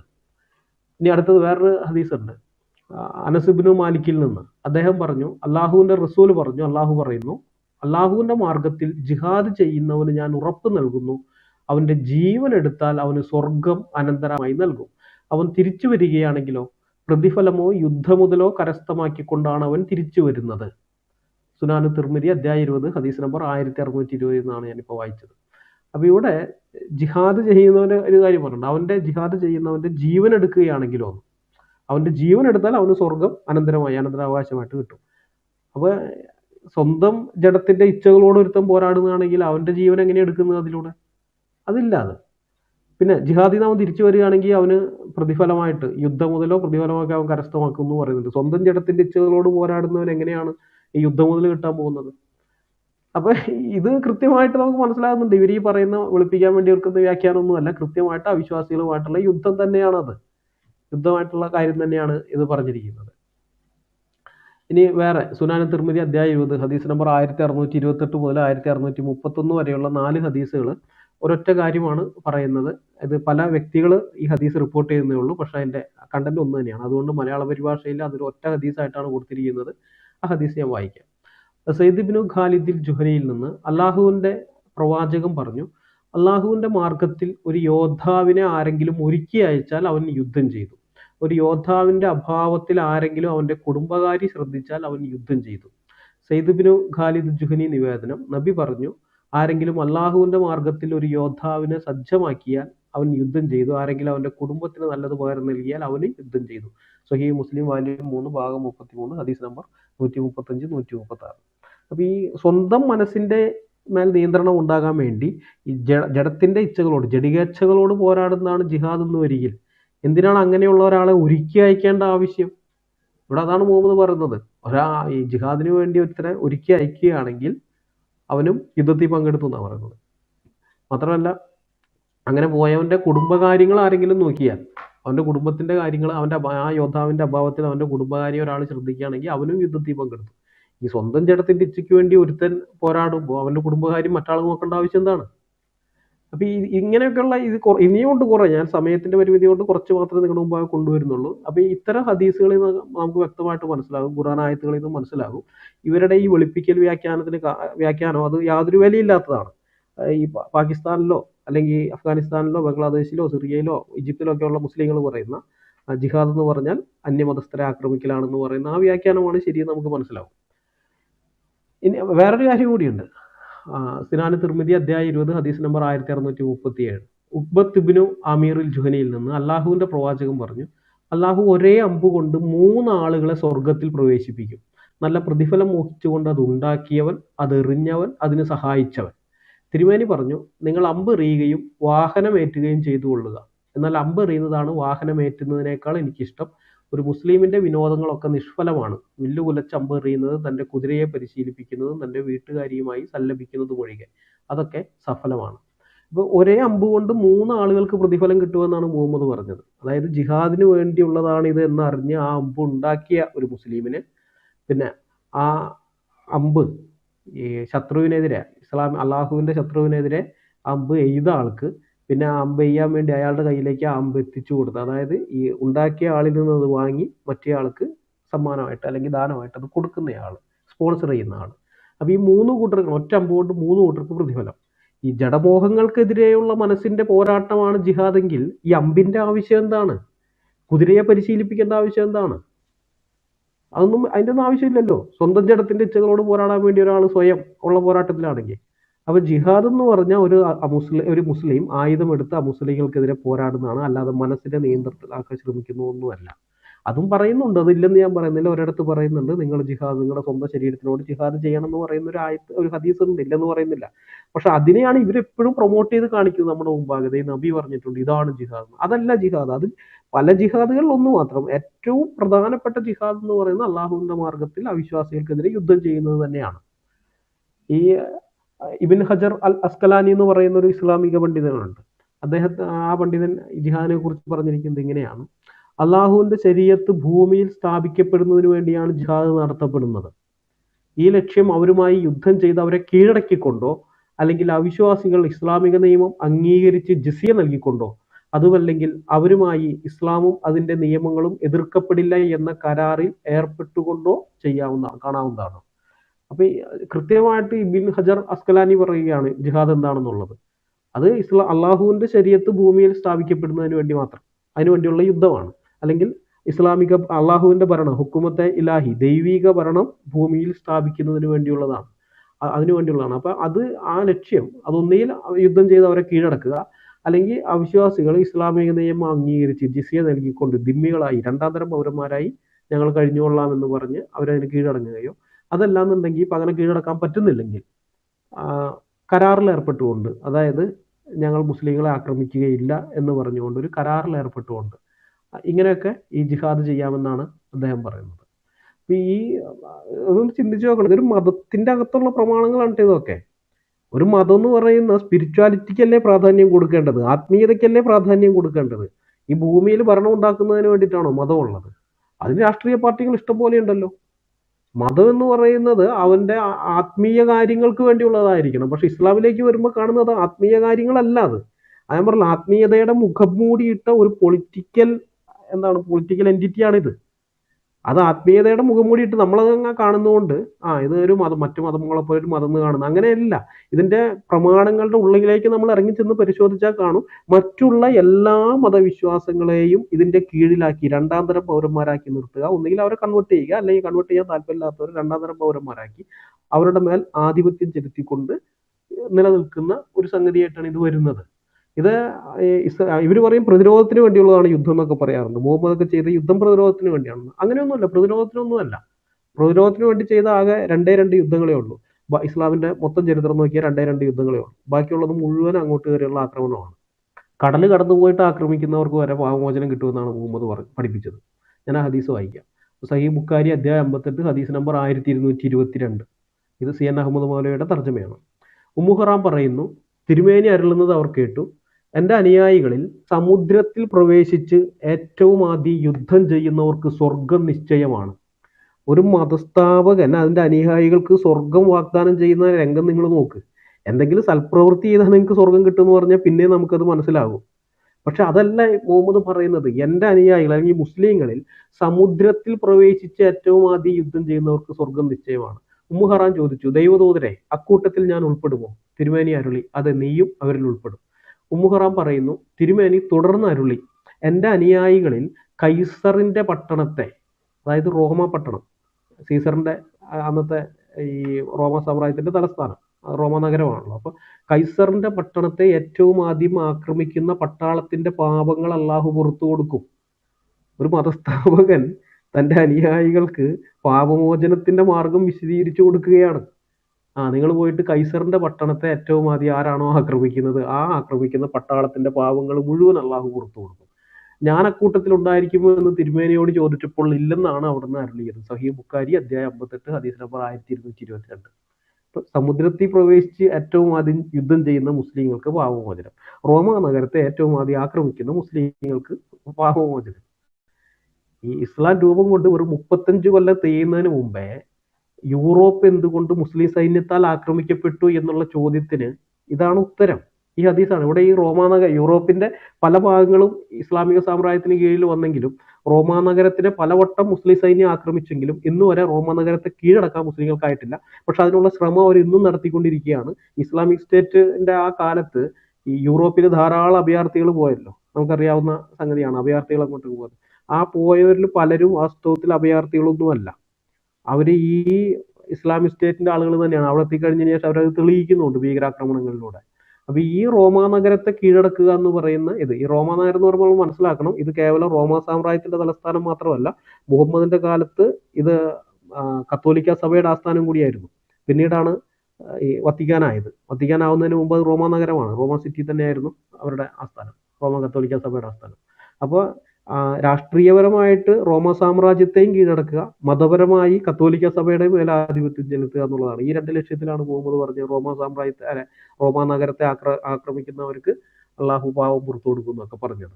ഇനി റോമിനെ മാത്രമല്ല, നമ്മുടെ ഇന്ത്യനെ ആക്രമിക്കുന്ന കാര്യത്തിൽ അതിലും മുഹമ്മദ് പറയുന്നുണ്ട് പാവങ്ങൾ അവരെ പുറത്തു കൊടുക്കും എന്നുള്ളത്, നരകത്തിൽ നിന്ന് മോചിക്കുമെന്ന്.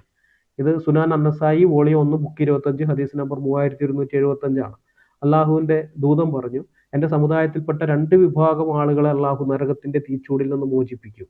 ഒന്ന് ഇന്ത്യയെ ആക്രമിക്കുന്ന ആളുകൾ, 2 മറിയമിന്റെ മകൻ ഈസയോടൊപ്പമുള്ള ആളുകൾ.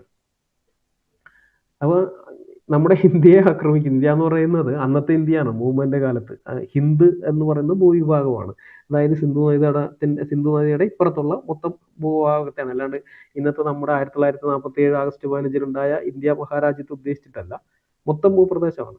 അപ്പൊ അന്ന് മുതലേ ഞാൻ പറഞ്ഞില്ലേ, മുഹമ്മദ് മരിച്ച് 5 കൊല്ലം തികയുന്നതിന് മുമ്പേ ഇന്ത്യയെ ആക്രമിക്കാൻ വേണ്ടി ഉമർ സൈന്യത്തെ അയച്ചിട്ടുണ്ട്. അയച്ചത് എന്തുകൊണ്ടാണെന്ന് വെച്ച് കഴിഞ്ഞാൽ ഈ ഹദീസൊക്കെ ഉള്ളത് കൊണ്ടാണ്. അതുപോലെ തന്നെ ഉമർ റോമിനെ ആക്രമിക്കാൻ വേണ്ടി സൈന്യത്തെ അയച്ചു. ഇതേപോലെ തന്നെയാണ് കോൺസ്റ്റാന്റിനോപ്പിളിനെ, തുർക്കി ഉണ്ടല്ലോ, തുർക്കിയുടെ തലസ്ഥാനം കുസ്തന്തീനോസ് എന്നാണ് പറയുന്നത്. അതിനെ ആക്രമിക്കാൻ വേണ്ടിയിട്ടും അതിന്റെ കാര്യത്തിലും പറയുന്നുണ്ട് മുഹമ്മദ് ഇതേപോലെ. അതിനെ ആക്രമിച്ച് കീഴടക്കുന്ന സൈന്യമായിരിക്കും ഇസ്ലാമിന്റെ ചരിത്രത്തിലെ ഏറ്റവും മികച്ച സൈന്യം. അതിനേക്കാളും എത്ര വലിയ സൈന്യം പിൽക്കാലത്ത് ഉണ്ടായി എന്ന് പറഞ്ഞാലും ഈ ഒരു സൈന്യത്തിന് അത് തുല്യമാവുകയില്ല. അതിന്റെ കമാൻഡറും അതുപോലെ തന്നെ ഇസ്ലാമിന്റെ ചരിത്രത്തിലെ ഏറ്റവും മികച്ച കമാൻഡർ അവനായിരിക്കും എന്ന് പറഞ്ഞിട്ടുണ്ട്. ഈ ഒരു ഹദീസ് മുഹമ്മദ് പറഞ്ഞതുകൊണ്ട് പിന്നീട് ഓരോരോ തലമുറയിലും ഇഷ്ടംപോലെ ആളുകൾ ഈ കോൺസ്റ്റാന്റിനോപ്പിളിനെ ആക്രമിക്കാനായിട്ട് പോയിട്ടുണ്ട്. കാരണം ഏതാക്രമണത്തിലാണ് അത് കീഴടങ്ങാന്ന് പറയാൻ പറ്റില്ലല്ലോ. അപ്പൊ അങ്ങനെ കീഴടക്കപ്പെട്ട് കഴിഞ്ഞാൽ ആ കീഴടങ്ങിയ സൈന്യം ഇസ്ലാമിന്റെ ചരിത്രത്തിലെ ഏറ്റവും മികച്ച സൈന്യമായിട്ട് അള്ളാഹുവിന്റെ ബുക്കിൽ ഇടം പിടിക്കും.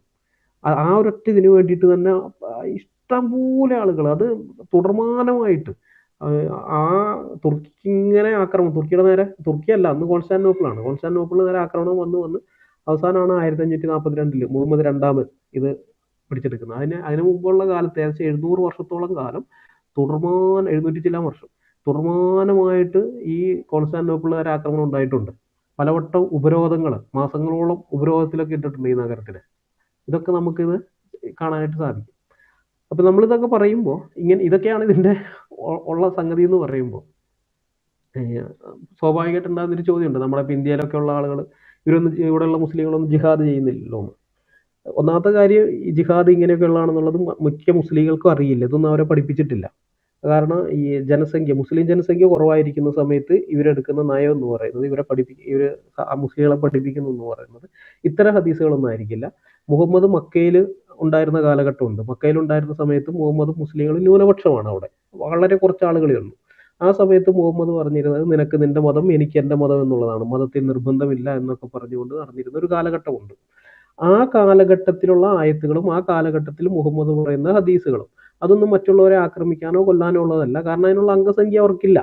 അപ്പോൾ അതുകൊണ്ട് സമാധാനത്തിന്റെ കാര്യങ്ങളൊക്കെ പറഞ്ഞിട്ടുണ്ട്. അത്തരം ഹദീസുകളോ ആയത്തുകളോ ആയിരിക്കും ഇവരുടെ ആളുകളെ പഠിപ്പിക്കുന്നത്.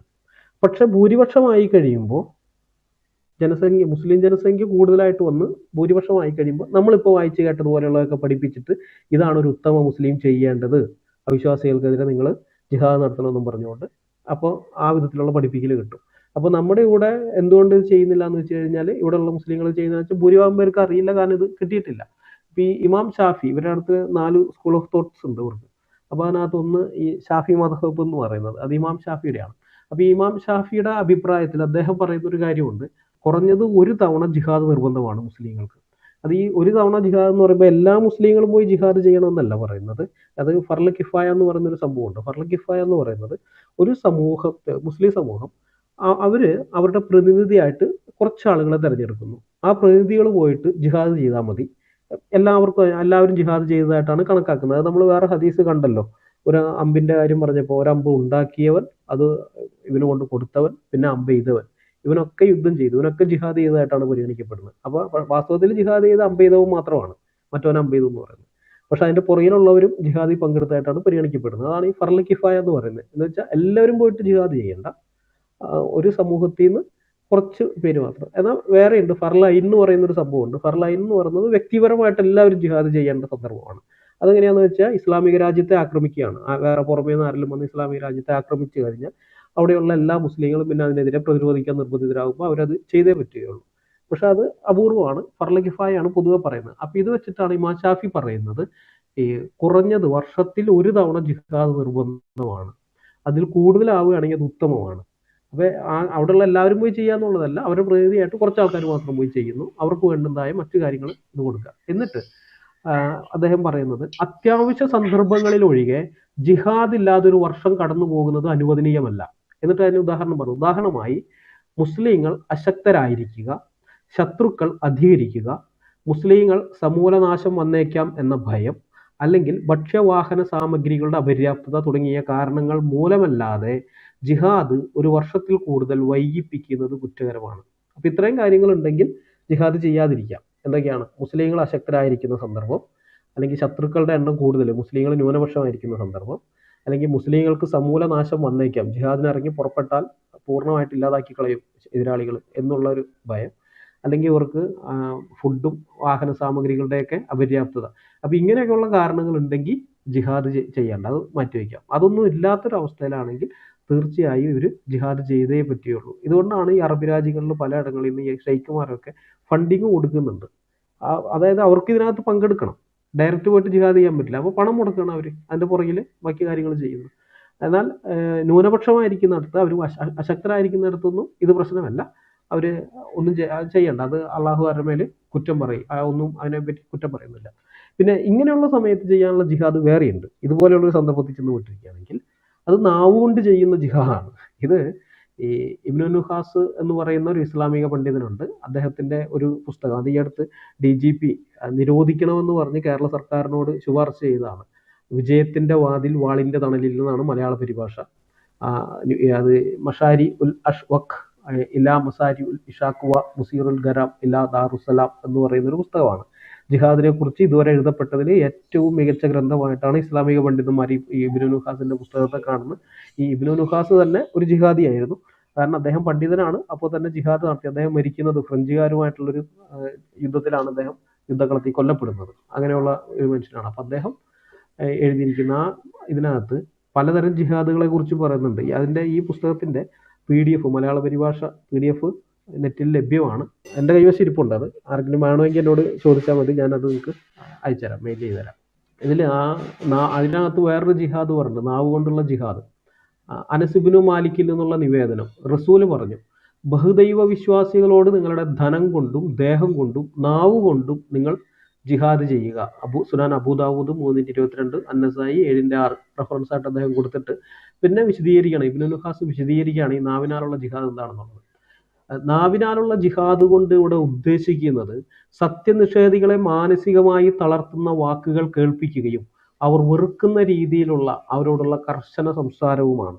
ഈ പലപ്പോഴും സോഷ്യൽ മീഡിയയിൽ ജിഹാദികൾ വന്ന് തെറി വിളിക്കാറുണ്ട്. എന്നെയൊക്കെ തെറി വിളിക്കുന്നതിന് കയ്യും കണക്കില്ല. എന്നെ എൻ്റെ അപ്പനെയൊക്കെ വിളിക്കും, ഇഷ്ടംപോലെ വിളിക്കും. അത് നാവ് കൊണ്ടുള്ള ജിഹാദാണ്. കാരണം ഈ സത്യനിഷേധികളെ എന്ന് വെച്ചാൽ അമുസ്ലിങ്ങളായിരിക്കുന്നവരെ മാനസികമായി തകർക്കുക, അവർ വെറുക്കുന്ന വിധത്തിലുള്ള അവരോട് കർശനമായിട്ട് സംസാരിക്കുക, അതൊരു ജിഹാദിൻ്റെ ഭാഗമാണ്. നമ്മൾ വിചാരിക്കുക അവന് പെട്ടെന്ന് കുരുപൊട്ടി തെറി വിളിക്കുന്നതാണെന്ന്. കുരുപൊട്ടി തെറി വിളിക്കുന്നതൊന്നുമല്ല, അത് തെറി വിളിക്കുന്നവരുണ്ട്, അതില്ലെന്ന് ഞാൻ പറയുന്നില്ല. പക്ഷേ ഈ ദാവാക്കാരായി നടക്കുന്ന ഇസ്ലാമിക പ്രമാണങ്ങളിൽ നല്ല അറിവുണ്ടായി ഇസ്ലാമിനെ ന്യായീകരിക്കാൻ വേണ്ടിയിട്ടൊക്കെ നടക്കുന്ന ടീംസ്, അവർ കുരുപൊട്ടി തെറി വിളിക്കുന്നതല്ല, അവർ കൃത്യമായിട്ട് ഇത് ജിഹാദിൻ്റെ ഭാഗമായിട്ട് തന്നെയാണ് ചെയ്യുന്നത്. അതുപോലെ ഈ ആരാധനാലയങ്ങളുടെ കാര്യം നോക്കിക്കഴിഞ്ഞാൽ ഏതൊരു മതത്തിനും അതിൻ്റെ ആരാധനാലയം അത് വിശുദ്ധ സ്ഥലമായിരിക്കും. അവിടെ അവൻ ആയുധ പരിശീലനം നടത്തുകയോ അല്ലെങ്കിൽ ആയുധങ്ങൾ ശേഖരിച്ചു വെക്കാനുള്ള സംഭരിച്ചു വെക്കാനുള്ള സ്ഥലമായിട്ടൊന്നും അല്ല ആരാധനാലയങ്ങളെ കാണുക. പക്ഷേ ഇസ്ലാമിൻ്റെ കാര്യത്തിൽ അത് അങ്ങനെയല്ല, അത് വ്യത്യസ്തമാണ്. മുഹമ്മദിൻ്റെ കാലം മുതലേ പള്ളിക്കകത്ത് ആയുധ പരിശീലനം നടത്തി വന്നിരുന്നതായിട്ട് നമുക്ക് കാണാനായിട്ട് സാധിക്കും. ഹദീസ് ഞാൻ വായിക്കാം. ആയിഷ ബീവി പറയുന്നു, ഒരു ദിവസം നബി എൻ്റെ മുറിയുടെ വാതിലിൻ്റെ മുമ്പിൽ നിന്നു. എത്യോപ്യക്കാർ പള്ളിയിൽ ആയുധാഭ്യാസ പ്രകടനം നടത്തിക്കൊണ്ടിരിക്കുകയായിരുന്നു. തിരുമേനി തട്ടവും കൊണ്ട് എന്നെ മറച്ചു. ഞാൻ അവരുടെ ആയുധാഭ്യാസ പ്രദർശനം നോക്കിക്കൊണ്ടിരുന്നു. ഹിറാബു എന്ന് പറയുന്നത് കുന്തം പോലെ കുത്താൻ ഉപയോഗിക്കുന്ന ഒരുതരം ചെറിയ ആയുധം എന്ന് ബ്രാക്കറ്റിൽ കൊടുത്തിട്ടുണ്ട്. ഹിറാബു കൊണ്ടാണ് അവർ ആയുധാഭ്യാസ പ്രദർശനം നടത്തിക്കൊണ്ടിരുന്നതെന്ന് ഒരു റിവായത്തിൽ വ്യക്തമായിട്ടുണ്ട്. റിവായത്ത് എന്ന് പറയുന്നത് നിവേദനം, വേറെ ഒരു റിപ്പോർട്ട്, വേറൊരാൾ പറയുന്ന ഹദീസിനകത്ത് ഇത് ഇവിടെ വിശദീകരിച്ച് പറഞ്ഞതാണ് ഇവിടെ പറയുന്നത്. സഹീഹ് ബുഖാരി അധ്യായം 8 ഹദീസ് നമ്പർ 278. എത്യോപ്യക്കാർ പള്ളിയിൽ ആയുധാഭ്യാസ പ്രകടനം നടത്തിക്കൊണ്ടിരിക്കുകയായിരുന്നു എന്നാണ് ഇത് പറയുന്നത്. നിങ്ങളതൊന്ന് ചിന്തിച്ച് നോക്കുക, ഒന്ന് കണക്കൂട്ടി നോക്കുക അതെങ്ങനെ ഇരിക്കും എന്നുള്ളത്. ഒരു പള്ളിക്കകത്ത് ആയുധാഭ്യാസ പ്രകടനം, ഏതെങ്കിലും ഒരു ആരാധനാലയത്തിനകത്ത് ഇങ്ങനെ ഒരു സംഗതി നടക്കുമോ? പിന്നെ പള്ളിക്കകത്ത് വെച്ച് അമ്പ് ദാനം ചെയ്യുന്ന കാര്യത്തിനെ കുറിച്ച് അതും വേറൊരു ഹദീസിനകത്ത് സഹീഹ് മുസ്ലിമിനാണ് അതുള്ളത്. അത് സഹീഹ് മുസ്ലിം അധ്യായം 55 ഹദീസ് number 1816. IPH Islamic publishing house ഉണ്ട്, ജമാഅത്തെ ഇസ്ലാമിക്കാരുടെ. അവർ പ്രസിദ്ധീകരിച്ച സഹീഹ് മുസ്ലിമിലുള്ളതാണ്. അവർ പ്രസിദ്ധീകരിച്ച് ഞാൻ പറയുന്നത്, ഇവർ ഈ പരിഭാഷ ഇറക്കുന്ന സമയത്ത് പല ഉടായ്പകളും കാണിക്കും. ചില ആളുകൾ പരിഭാഷപ്പെടുത്തുന്നത് വേറെ കൂട്ടർ പരിഭാഷപ്പെടുത്തുകയില്ല. എല്ലാവരും സെൻസർ ചെയ്തിട്ടാണ് ഇറക്കുന്നത്. അപ്പോൾ ഈ സെൻസർ ചെയ്ത് ഇറക്കുമ്പോൾ നമ്പറുകൾ മാറിയിരിക്കും. ഞാനിപ്പോൾ ഒരു നമ്പർ പറഞ്ഞു, നിങ്ങളുടെ കൈവശം അത് ഉണ്ടെങ്കിൽ നിങ്ങൾ പോയി തപ്പിയാൽ ചിലപ്പോൾ കണ്ടെന്ന് വരില്ല. അതുകൊണ്ടാണ് കൃത്യമായിട്ട് ഈ പ്രസിദ്ധീകരണം ആരുടെയാണെന്നൊക്കെ ഞാൻ പറയുന്നത്, അല്ലെങ്കിൽ പരിഭാഷകൻ ഇന്നാളാണെന്ന് CH അഹമ്മദ് മൗലവി എന്നൊക്കെ പറയുന്നത് ഈ കാരണം കൊണ്ടാണ്. അവിടെ പോയി തന്നെ നോക്കിയാലേ നിങ്ങൾക്ക് ഇത് കിട്ടുള്ളൂ. ഞാൻ ഈ പറയുന്ന സാധനം വേറെ വല്ല പരിഭാഷയെ നോക്കിയാൽ അത് കിട്ടണമെന്നില്ല. അപ്പോൾ ഇത് സഹീഹ് മുസ്ലിം അധ്യായം 55 ഹദീസ് നമ്പർ 1816. ജാബിർ ഇബ്നു അബ്ദുള്ളയിൽ നിന്ന് പള്ളിയിൽ വെച്ച് അമ്പ് ദാനം ചെയ്യുകയായിരുന്ന ഒരാളോട് നബി കൽപ്പിച്ചു, അമ്പിന്റെ കൂർത്ത മുനഭാഗത്ത് പിടിച്ചുകൊണ്ടല്ലാതെ പള്ളിയിൽ അമ്പ് കൊണ്ട് നടക്കരുത്. അപ്പൊ പള്ളിയിൽ വെച്ച് അമ്പ് ദാനം ചെയ്യുകയാണ്. അങ്ങനെ അമ്പ് ദാനം ചെയ്യുന്ന സമയത്ത് മുഹമ്മദ് പറയാണ്, കൂർത്ത മുനഭാഗത്ത് പിടിച്ചുകൊണ്ടല്ലാതെ പള്ളിയിൽ അമ്പ് കൊണ്ട് നടക്കരുത്. പള്ളിയിലേക്ക് അമ്പ് കൊണ്ട് വരരുത്, ഇത് ഒരു പുണ്യസ്ഥലമാണ്, ഇവിടെ യുദ്ധത്തിനല്ലല്ലോ നിങ്ങൾ വരുന്നത്, നിങ്ങൾ ആരാധിക്കല്ലേ വരുന്നത് എന്നാണ് ചോദിക്കേണ്ടത്. പക്ഷെ അതല്ല മുഹമ്മദ് പറയുന്നത്. അപ്പൊ ഈ സംഗതി ഇത് നമ്മൾ വിചാരിക്കുന്നത് അന്നത്തെ കാലത്താണെന്ന്. അല്ല, ഇന്നത്തെ കാലത്തും ഈ ചിന്താഗതിയായിട്ട് തന്നെ ഉണ്ട്. ഇപ്പോ തുർക്കി പ്രധാനമന്ത്രി ഉണ്ടല്ലോ, ആ പുള്ളി എർഡോഗൻ, അയാള് ഒരു കവിത ഈ ഇതിൽ ചൊല്ലുന്നുണ്ട്. ഞാനത് God's war on terror, Islam prophecy and the Bible, page 442 അയാളുടെ ആ ഇത് ഉദ്ധരിച്ചിട്ടുണ്ട്. അതിങ്ങനെയാണ്: the mosques are our barracks, അതായത് പള്ളികൾ നമ്മുടെ ബാരക്കുകളാണ്. ഡോംസ് അവർ ഹെൽമെറ്റ്സ്, താഴികക്കുടങ്ങൾ നമ്മുടെ ഹെൽമെറ്റുകളാണ്. ദ മിനാററ്റ്സ് അവർ ബയണറ്റ്സ്, മിനാരങ്ങൾ, പള്ളിയുടെ മിനാരങ്ങൾ നമ്മുടെ ബയണറ്റുകളാണ്. And the believers our soldiers, വിശ്വാസികൾ നമ്മുടെ സൈനികരാണ്. This holy army guards my religion, ഈ വിശുദ്ധ സൈന്യം എൻ്റെ മതത്തെ സംരക്ഷിക്കുന്നു. Almighty our journey is our destiny and is martyrdom, അവസാനം രക്തസാക്ഷിതമാണെന്ന് പറയും. ഇതൊരു കവിതയാണ്. ഇത് ഈ പുള്ളി ചൊല്ലുന്നുണ്ട്, ഈ എർദോഗൻ. അയാൾ പറയുന്നത് പള്ളികൾ നമ്മുടെ ബാരക്കുകൾ, താഴികക്കുടങ്ങൾ നമ്മുടെ ഹെൽമെറ്റുകൾ, മിനാരങ്ങൾ നമ്മുടെ ബയണറ്റുകൾ, വിശ്വാസികൾ നമ്മുടെ സൈനികർ. ഇത് വേറെ ഏത് മതത്തിനാണ് ഇങ്ങനെയുള്ളൊരു കാഴ്ചപ്പാടുള്ളത്?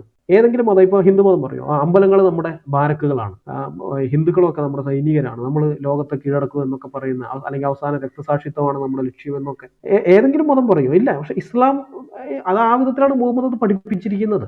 ഇതിൽ വേറെ രസം കൊണ്ട് അതേ പേജിൽ തന്നെ, ഈ ഗോഡ്സ് വാർ ഓൺ ടെറർ എന്ന് പറയുന്ന പുസ്തകത്തിന്റെ 442 പേജിൽ തന്നെ എർദോഗൻ പറയുന്ന വേറൊരു സംഭവമുണ്ട്. Democracy is like A street car, ജനാധിപത്യം ഒരു തെരുവുകാർ പോലെയാണ്. U ride it until you arrive at your destination and then you get of. നിങ്ങളുടെ ലക്ഷ്യസ്ഥാനത്ത് എത്തുന്നവരെ നിങ്ങളത് ഓടിക്കുക, അത് ഉപയോഗിക്കുക, അതിനുശേഷം നിങ്ങൾ ഇറങ്ങുക. അപ്പോൾ ഈ ഡെമോക്രസി എന്ന് പറയുന്ന സാധനത്തിന് ഇവർ കാണുന്നത് അങ്ങനെയാണ്. ഇവർ ഡെമോക്രസിക്ക് വേണ്ടി നിൽക്കുന്നവരല്ല, ഇവർ ശരീരത്തിന് വേണ്ടി നിൽക്കുന്നവരാണ്. അള്ളാഹുവിൻ്റെ ഭരണമാണ് വരേണ്ടത്, അല്ലെങ്കിൽ ജനത്തിന്റെ ഭരണമല്ല വരേണ്ടതെന്ന് വിശ്വസിക്കുന്നവരാണ്. അപ്പോൾ ആ ഭരണം വരുന്നത് വരേക്കും ഡെമോക്രസീനെ നിങ്ങൾക്ക് ഉപയോഗിക്കാം. നമ്മുടെ ലക്ഷ്യത്തിലേക്ക് എത്തുന്നവരേക്കും നമ്മൾ തെരുവുകാരിൽ കയറുന്നു, ആ കാർ അവിടെ കൊണ്ടെത്തുന്നു, അവിടെ എത്തിക്കഴിയുമ്പോൾ പിന്നെ നമുക്ക് കാറിന്റെ ആവശ്യമില്ല, അതിനെ വിട്ടുകളഞ്ഞ് നമുക്ക് നമ്മുടെ ലക്ഷ്യത്തിലേക്ക് പോകാം. അതുപോലെ ഡെമോക്രസി അങ്ങനെയുള്ളതാണെന്നാണ് ഈ പുള്ളി പറയുന്നത്. ഏതായാലും നമുക്ക് വിഷയത്തിലേക്ക് തിരിച്ചു വരാം. ഈ പള്ളികൾ ബാരക്കുകളാണ്, താഴികക്കുടകൾ ഹെൽമെറ്റുകളാണെന്നൊക്കെ പറയുന്നത് ചുമ്മാ പറയുന്നതല്ല. നമ്മുടെ കേരളത്തിലെ അവസ്ഥ തന്നെ നോക്കിയാൽ 1884 കേരളത്തിലെ അവസ്ഥ ഈ മലബാർ മാനുവലിൽ വില്യം ലോകം പറയുന്നുണ്ട്. ആ സമയത്ത് അവിടെ കുറച്ച് പ്രദേശങ്ങളിൽ, ഏറനാട് വള്ളവനാട് താലൂക്കുകളിലുള്ള ചില പള്ളികളിൽ ബ്രിട്ടീഷ് പോലീസ് റെയ്ഡ് നടത്തി കഴിഞ്ഞപ്പോൾ, അതിന് മുമ്പേ കുറേ ഇതുണ്ട്. നമ്മൾ 1921 ജിഹാദ് മാത്രമേ നമ്മൾ അറിയുന്നുള്ളൂ. പക്ഷെ അതൊന്നുമല്ല, 1836 മുതലേ ഉണ്ട്. ഈ പല ഹിന്ദുക്കളെയും ക്രിസ്ത്യാനികളെയൊക്കെ കൊല്ലുന്ന ഈ പരിപാടി അവിടെ നടന്നു വന്നിരുന്നതാണ്. അപ്പോൾ 1884 കഴിഞ്ഞപ്പോൾ ഇവർ റെയ്ഡ് നടത്തിയ സംഗതി ആ ഭാഗം ഞാൻ ഒന്ന് വായിക്കാം. സംഘടിതവും വ്യാപകവുമായ ഈ തെരച്ചിലിന്റെ ഫലമായി ശേഖരിക്കാൻ കഴിഞ്ഞ എല്ലാ തരത്തിലും പെട്ട മാരകായുധങ്ങളുടെ എണ്ണം മൊത്തം 17,295 വരും.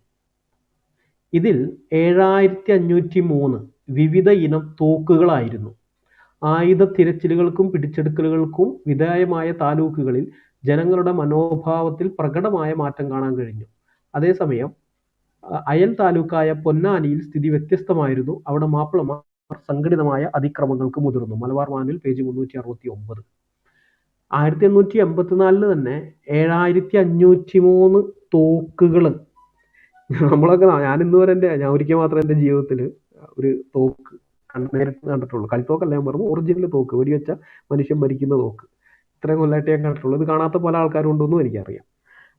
അപ്പോൾ ഞാൻ പറഞ്ഞു വന്നത്, ഈ 21ാം നൂറ്റാണ്ടിൽ പോലും നമുക്കിത് കാണാൻ കിട്ടാത്തൊരു വസ്തു ആയിരിക്കുമ്പോഴാണ് 1884 7,503 തോക്കുകൾ ഈ പള്ളികളൊക്കെ റെയ്ഡ് ചെയ്ത് കഴിഞ്ഞപ്പോൾ കിട്ടിയത്. ആലോചിച്ച് നോക്കണം. ഇപ്പോഴും നമ്മൾ ഇടയ്ക്കിടയ്ക്ക് പത്രങ്ങളിലൊക്കെ വായിക്കാറുണ്ടല്ലോ, ഈ കടലിൽ വെച്ച് കഴിഞ്ഞിട്ട് ബോട്ടിൽ നിന്ന് ആയുധമൊക്കെ പിടിച്ചെടുത്തു. അപ്പോൾ ഒരെണ്ണം അങ്ങനെ പിടിച്ചു കഴിഞ്ഞാൽ പിടിക്കപ്പെടാത്ത എത്രയോ ബോട്ടുകൾ അതിൽ പോയിട്ടുണ്ട്. ഈ ആയുധങ്ങളൊക്കെ എവിടെ പോയിരിക്കുന്നു? നമ്മൾ ചിന്തിക്കേണ്ടതാണ്. കാരണം നമ്മൾ ആരാധനാലയം എന്ന് പറയുമ്പോൾ നമ്മൾ ചിന്തിക്കുന്നത് പോലെയല്ല ഇസ്ലാമിൻ്റെ ചിന്താഗതി നമ്മൾ അറിഞ്ഞിരിക്കണം. പള്ളികളെ അവർ ആയുധ സംഭരണശാലയായിട്ട് തന്നെ മുഹമ്മദിൻ്റെ കാലത്തേ അതുണ്ട്. അവിടെ പള്ളികളിൽ ആയുധാഭ്യാസ പ്രദർശനം നടത്തിയിരുന്നു, അമ്പുകൾ അവിടെ ഉണ്ടായിരുന്നു, അമ്പുകൾ വിതരണം ചെയ്തിരുന്നു. ഇത് തന്നെയാണ് എർദോഗാൻ പറയുന്നത്. ഇത് നമ്മുടെ കേരളത്തിൽ ഒരു കാലത്ത് ഇത് ചെയ്തിട്ടുണ്ട്, ഇപ്പോഴത് ചെയ്തില്ല എന്ന് നമുക്ക് എങ്ങനെ അറിയാൻ പറ്റുന്നത്? എന്താ ഉറപ്പുള്ളത്? ഇതൊക്കെ പറയുമ്പോൾ നമ്മളെ വർഗീയവാദി എന്ന് പറയും. ഇത് പറയുന്നവൻ വർഗീയവാദിയാണെന്ന്. പക്ഷെ ഇത് വർഗീയവാദമൊന്നുമല്ല. നമ്മളിവിടെ ജീവിക്കണമെങ്കിൽ, ഈ കേരളത്തിനകത്തൊക്കെ നമ്മൾ ജീവിക്കണമെങ്കിൽ ഇങ്ങനെയുള്ള സംഗതികളുണ്ട്, ഇതിനെതിരെ പൊരുതേണ്ടതുണ്ട് എന്ന് നമ്മൾ അറിഞ്ഞിരിക്കണം. കാരണം ഈ ഒരു ഇത് മറ്റു മതം പോലെയല്ല ഇത്. മറ്റു മതങ്ങൾ തമ്മിലുള്ള ക്ലാഷുകൾ ഉണ്ടായിട്ടുണ്ട്, അത് ശരി, ഞാൻ സമ്മതിക്കുന്നത്, അത് വിശ്വാസത്തിന്റെ പുറത്തൊക്കെ വരുന്നതാണ്. പക്ഷെ ഇസ്ലാം എന്ന് പറയുന്നത് അങ്ങനെയുള്ളതല്ല. ഇത് അവരെ ഒരു വിധത്തിൽ എതിർത്തില്ലെങ്കിൽ പോലും അവരെയൊക്കെ കീഴടക്കിക്കൊണ്ട് മതം മുഴുവൻ അള്ളാഹുവിന് വേണ്ടി ആകുന്നത് വരെ നിങ്ങൾ അവിശ്വാസികളോട് യുദ്ധം ചെയ്യുക എന്ന് പറയുന്ന ആ കൽപ്പന അതിനകത്തുള്ള കാലത്തോളം, അത്തരം ഹദീസുകൾ അതിനകത്തുള്ള കാലത്തോളം അവര് ദുർബലമായിരിക്കുന്ന അവസ്ഥയിൽ അവരതൊന്നും ചെയ്തില്ല എന്ന് വരും. പക്ഷെ ദുർബലമായ അവസ്ഥയിൽ എന്നും ഇരിക്കണമെന്നില്ലല്ലോ. നാളെ അവർക്ക് ആധിപത്യം കിട്ടുന്ന ഒരു സ്ഥിതി വന്നു കഴിഞ്ഞാൽ ബാക്കിയുള്ള ആൾക്കാരുടെ സ്ഥിതി ഇവിടെ മോശമായിരിക്കും. അന്നേരം നമ്മളെ സുഹൃത്തുക്കളായിരിക്കുന്ന മുസ്ലിങ്ങളുണ്ടല്ലോ, അവർക്ക് ആർക്കും നമുക്ക് വേണ്ടി ഒന്നും സംസാരിക്കാൻ പറ്റില്ല. കാരണം എന്താണെന്ന് വെച്ച് കഴിഞ്ഞാൽ ഈ അവിശ്വാസികളുമായി കൂട്ടുകൂടരുന്ന് ഖുർആനകത്ത് പറയുന്നുണ്ട്.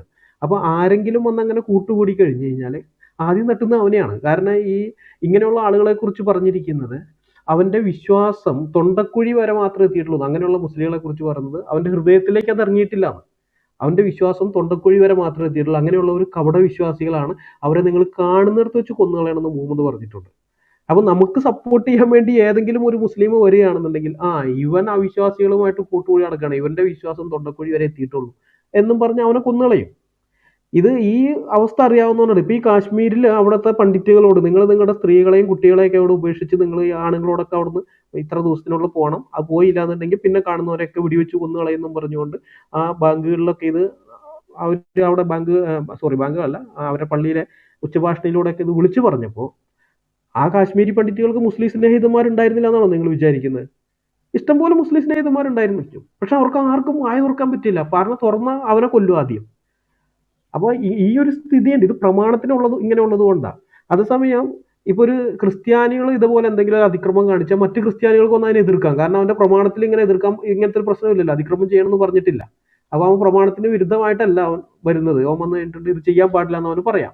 അല്ലെങ്കിൽ ഒരു ഹിന്ദു മതക്കാരനോ ബുദ്ധ മതക്കാരനോ സിഖ് ഏത് ആൾക്കൂട്ടർക്കും വന്ന് പറയാം. പക്ഷെ ഒരു മുസ്ലിമിന് വന്ന് നമുക്ക് വേണ്ടി ഇങ്ങനെ പറയാൻ പറ്റില്ല. പറഞ്ഞു കഴിഞ്ഞാൽ അപ്പൊ തന്നെ നീ പ്രമാണത്തിന് വിരുദ്ധമായിട്ട് സംസാരിക്കുന്നതെന്ന് വെച്ചാൽ അവനെ ആദ്യം തട്ടിക്കളയും.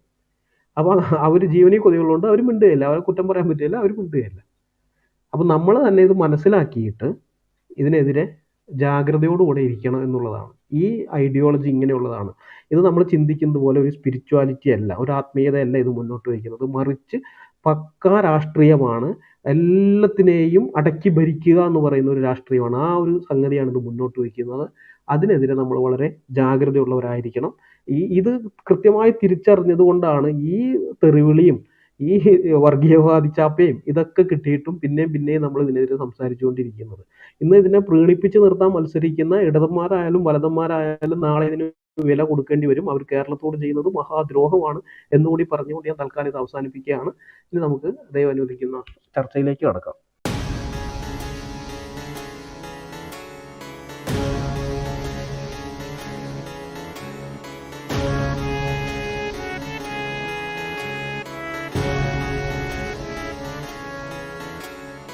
ജീവിച്ചാൽ ക്രിസ്തുവിനായി, പ്രവർത്തിച്ചാൽ ക്രിസ്തുവിനായി, മരിച്ചാൽ ക്രിസ്തുവിനായി.